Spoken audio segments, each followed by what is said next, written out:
You got to go through one more speaker, and I'll talk for just about half of the time, and you'll see a part of a film I put together last year. So now we'll go talk. I'm going to talk a little bit about the military part, and no images to see yet. I want to talk just generally just about what the Army had to put up with, what the Army had to do to get ready for the war. As our first speaker talked about, how they had to get the Army over there fast. So let's talk about why they had to get there fast and what they generally had to do. And so we're talking about, we declared war in April of 1917.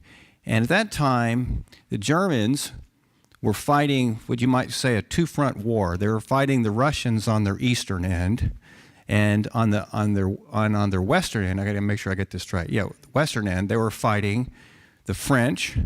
And that's where most of the fighting was. This massive trench, you saw that image of those horrible rats and the terrier. So there was this huge, massive line of trenches, I don't know, hundreds of miles, or was it 1,000 miles? It was primarily defensive war. Neither side could break through the other side. It was like a stalemate. And so they were fighting the British and the French, and the British had their sector, and the French had their sector. And it was, and they tried multiple offenses and had horrible, massive casualties, and neither side could break through. That was their idea. If they could break through and get behind the lines of the other, and they could deliver a knockout blow. They kept thinking they could do that with these attacks. It just never happened. But once the Russians were out of the war on the western end, the Germans had sensed this golden opportunity. They could really do it now, and do it before the Americans got there. And so they had hundreds of thousands of troops on the Russian front, and if they could load them into trains and move them over there before the Americans got there, because then they had this big influx of numbers that they could do it. So that was kind of the idea, and the Germans thought, well, here we got this big idea, and so that was the idea. So that's what they wanted to do. So the Americans, so there's a lot of pressure on the Americans, and they had this. We really had a puny army. Now we have a massive armed forces. I think we're bigger than any 5 countries' budgets and military put together now. But now we didn't have it like that then. So we were faced with basically bringing well over 1 million guys, and it was guys. Women weren't in the services yet. That starts to happen in World War II. But training, equipping with very few facilities. What does training an army involve? Think about it. These are, all right, and they were drafting them. So you take a test, see if you're physically fit, you take some aptitude test, and then you go to, they tell you to report to some place at basic training, places they had to build, like Camp Dodge. You ever been up to Johnston? That was just a thought. That was barely even developed. That was one of a number of places where they assigned people to go for basic training. So you had to learn how to drill. They had to give you a uniform. They had to go to some company to make the uniforms, and they had to feed you, and they had to build buildings where your food came out the other end, because they had to build those places too. Just think about all the details. They had to find the food, and they had to purchase weapons and guns. And if you think of all the details of living your life, and had to have people to train you, and all that takes a number of months, and then you're just barely a soldier, and you don't even have any combat experience yet. Oh, and one other detail: you have to get in a boat and go 2,000 miles across the ocean to get there, and then when you get to France, then they have to figure out where to put you on the battle lines. So there's a lot of enormous detail, and they did it. And they brought well over 1 million people, guys, over there, and they actually made a difference. And that is a staggering accomplishment. And even though we weren't there all that long, as the first speaker, Amy, said, we didn't really get there, and it took us well over a year, maybe 15 months before we were really there in great numbers. It was an amazing accomplishment with the technology much more crude compared to today. You couldn't text somebody to tell them to report somewhere. It was, well, they had telegraphs, but that's what the Army was facing. But one of the many details, annoying in a way for the Army at the time, was they instituted a draft, and one problem they had to do is, what are we going to do with the African Americans that were drafted? Because and I say that, and I don't mean that in a prejudicial way, but I do for them at that time, because here's what the condition of the Army was. Even though it was small, the Army was completely segregated. So what does that mean? Tell me, what do I mean when I say segregated Army? Anybody want to guess, or do you know? I want to hear it. Come on, somebody say it. They what? Yeah, so what does that mean? Let's say if you were black and you joined the Army, what do you think you could expect? Yeah, how did that translate? How would the racism translate to being in the Army or the Navy? There was no Air Force yet, by the way.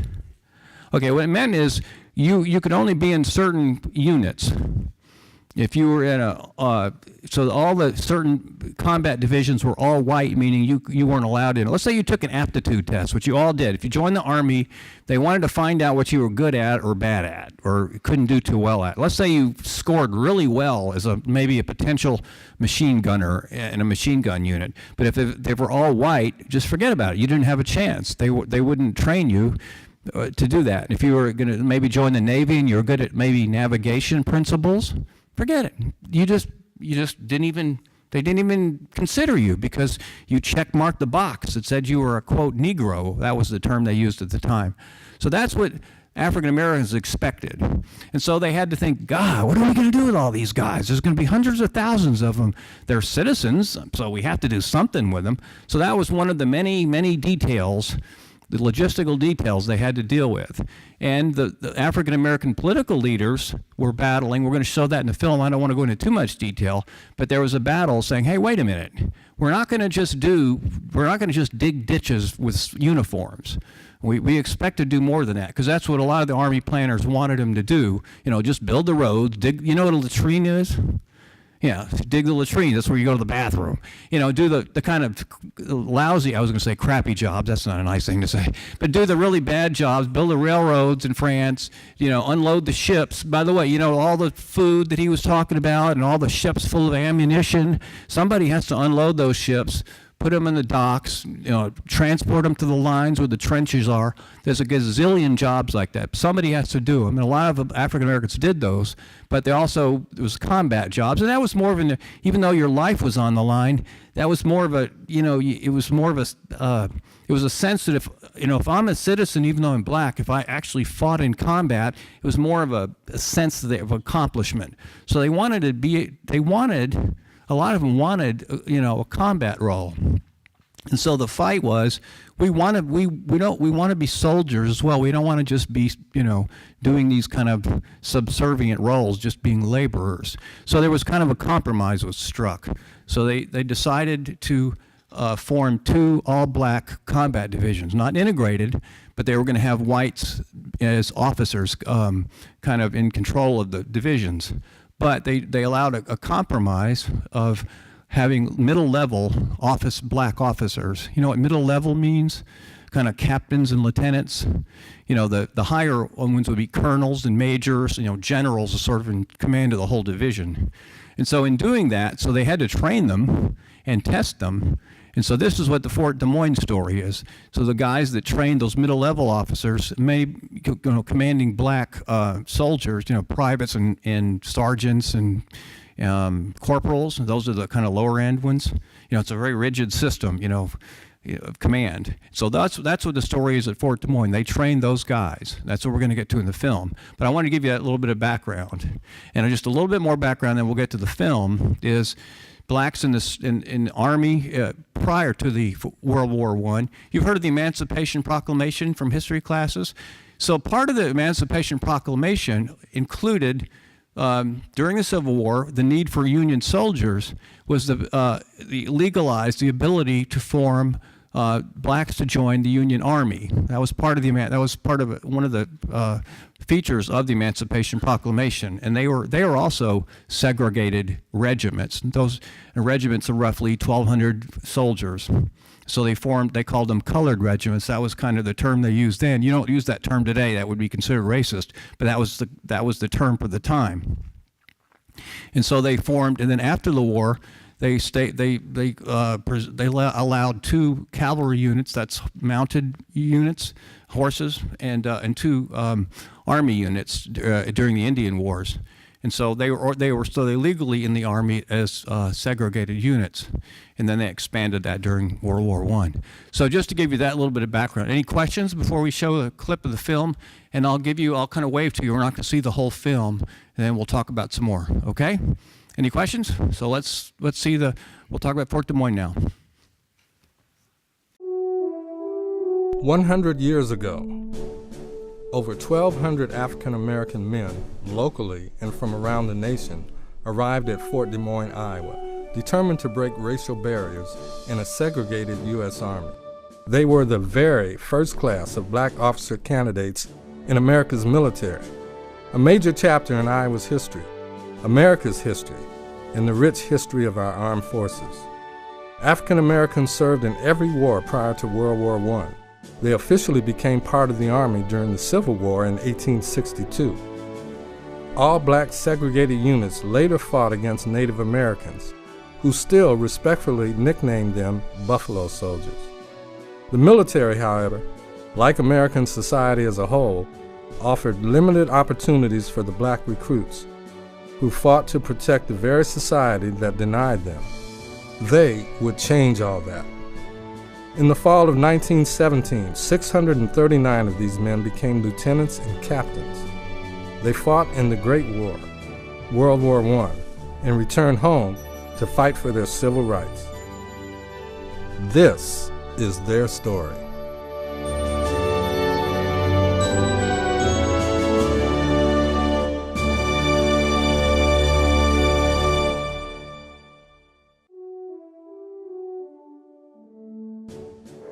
When World War I began in Europe in 1914, many Americans pushed for a military preparedness program in case the U.S. joined in. The Army organized and held officers' training classes, but only for whites. In April 1917, America entered what was called the Great War, now commonly known as World War I. Even though African Americans entered the draft, American military planners and leaders and American society as a whole believed that blacks lacked the character, intelligence, and bravery to become officers. The U.S. Army eventually, but reluctantly, allowed for 2 all-black combat divisions to be led by white officers. Leaders in the newly formed NAACP pushed the Army to allow for the training of black officers. Heading this effort was Chairman Joel Spingarn, who had finished a white officers training camp, and Dr. W.E.B. Du Bois, one of America's most influential black leaders, an advocate for integration, and editor of the NAACP's monthly magazine, The Crisis. Few in the Army supported the idea, but one advocate was General Leonard Wood. Another was Secretary of War Newton Baker, a member of the Chicago chapter of the NAACP. Du Bois supported segregated black officers camp over no camp at all because he wanted black officers commanding black troops. He wrote, "If this is our country, then this is our war." Black male college students and graduates organized a central committee composed primarily of fraternity men at Howard and Harvard universities. They visited their representatives and senators on Capitol Hill, which resulted in Secretary Baker's announcement of the camp's formation at Fort Des Moines in May 1917. The Army organized its first class for black officer candidates in June 1917. Their role was to serve in the all-black combat divisions, commanding field troops, but serving under the white division leaders. Iowa's Governor William Harding expressed enthusiasm for the establishment of the camp in Iowa. He said, "When a race can come out of slavery and in so short a time be recognized as they have been in the establishment of this officers' training camp, it is a tribute to the race as well as to the great principles of representative government."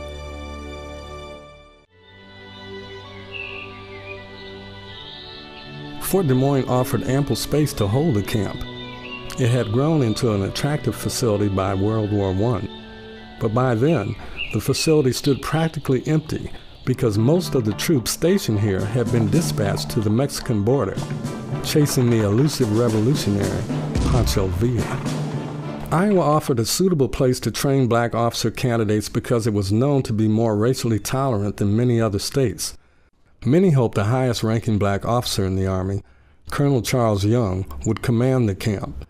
Instead, this proven Spanish-American War combat veteran was unfairly forced into retirement for high blood pressure, and Colonel Charles Ballou assumed command of the camp. A relatively sympathetic Ballou said to the candidates, "Your race will be on trial, with you as its representatives." Ballou's trainers were white West Point graduates. The trainees' day started with reveille at 5:30. Similar to the white camps, activities consisted of intensive marching and drilling, physical training, infantry ways, and fighting skills, shooting, semaphore training, and trench warfare tactics. Lights out at 9:45.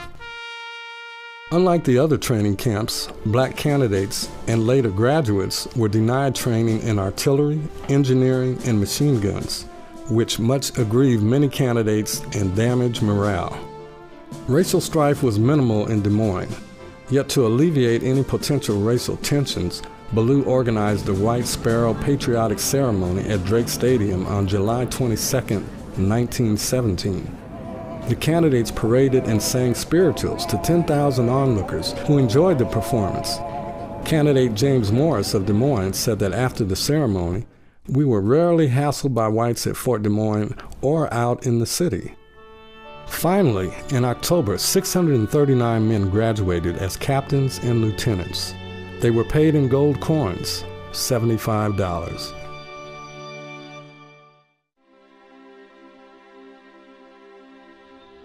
At the same time, another historical first occurred at Fort Des Moines. To fill the medical needs of the two all-black combat divisions, the Army recruited and trained black doctors for the division's medical arm. Thus, the fort's medical camp began shortly after the officer camp began. Both groups trained concurrently and shared buildings and facilities at the fort. 104 physicians and 12 dentists graduated from the 10-week camp, and most worked with the 92nd Division. 89 of them served in France. They organized mobile medical hospitals, infirmaries, supervised medics, and oversaw ambulance services, and took steps to maintain the general health of the troops. As the 92nd Division Buffalo soldiers entered the thick of combat in the late summer of 1918, casualties mounted.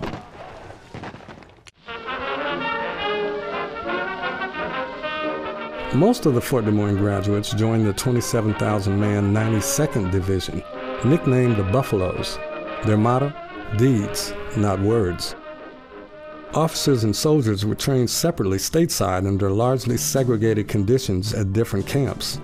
Many whites feared being outranked by blacks and found the idea of saluting them repulsive.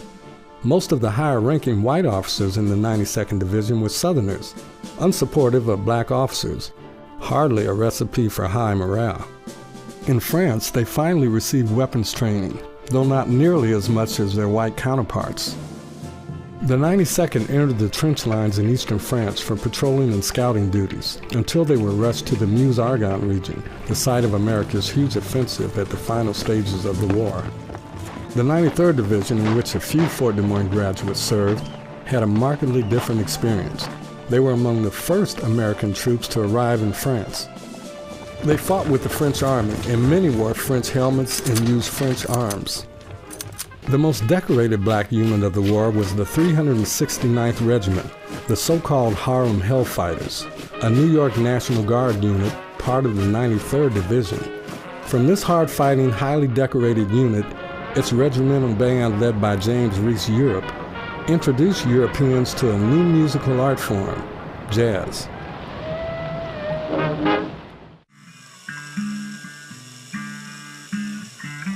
A few Fort Des Moines graduates served in all-black units that became known as services of supply. One historian called them laborers in uniform, or the military equivalent of chain gangs, performing such tasks as building roads and latrines, digging ditches, disposing garbage, and caring for animals. They received very little training, comparatively low pay, and horrid treatment.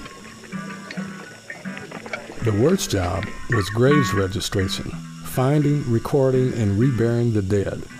This grim but important work took care of thousands of those killed in action. About 1/3 of all labor troops were blacks, a total of about 160,000. Oh, I know you want to see the rest of it, but it kind of profiles individuals, and I think you got the idea. I'm also glad you got to see footage. Have any of you ever seen what we call black and white film footage? You're so probably used to color, yeah. But color had not really been. I'm pretty sure color had not even been developed yet. I know we have a film at Fort Des Moines about World War II, and it was just beginning to be introduced. I just wanted to end with a couple of just general thoughts, what I meant to say earlier. Also, the U.S. was also entangled with our allies because they didn't agree on a lot of things about how to wage the war once America started throwing its weight around and we started bringing in a lot of troops. As how we were going to wage the war. The British, by the way, didn't want anything to do with having black troops integrated with their units at all. And there's a big battle with the main American general. His name was John J. Pershing.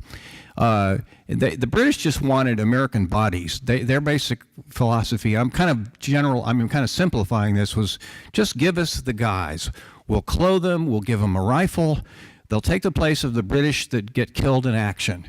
And, no identification of an American army, just British uniforms, even though our helmets were just like theirs. Basically, as I understand, I think they manufactured most of the America's helmets anyway because we didn't have time to really design new helmets and put them in use anyway. So that was their philosophy, in which General Pershing found repugnant. And he was backed by President Wilson. It was basically General Pershing's view was, we will have an American sector in the trenches, and we will work in concert with the French and British, and when we do offensives and actions, but we will control our own troops. The French were a little more flexible on that, but they were also more amenable to having black troops. And the reason why is related to what our first speaker, Amy, was talking about, imperialism. The French had African colonies, and they were bringing some of those Africans in their troops. And they were fighting on the front already. So they were actually used to dealing with blacks troops already from the Congo and some other countries. I may have those countries wrong. Senegal, I believe. And so they were already used to that. And so they actually were quite, comparatively speaking, welcoming the African-American troops. So if you may have seen some of the black troops wearing these helmets that look like firemen's hats. Well, those were not American. I mean, they were Americans, but they weren't in American uniforms. And so they're actually fighting with the French. And so they must have had French guys that could speak English, and so that's kind of a nice side story. And they were among the first units to get there. Was the African American regiment. So some Pershing didn't know what to do with them. So the French said, "We'll take them." They're the ones that did very well. I just wanted to add that.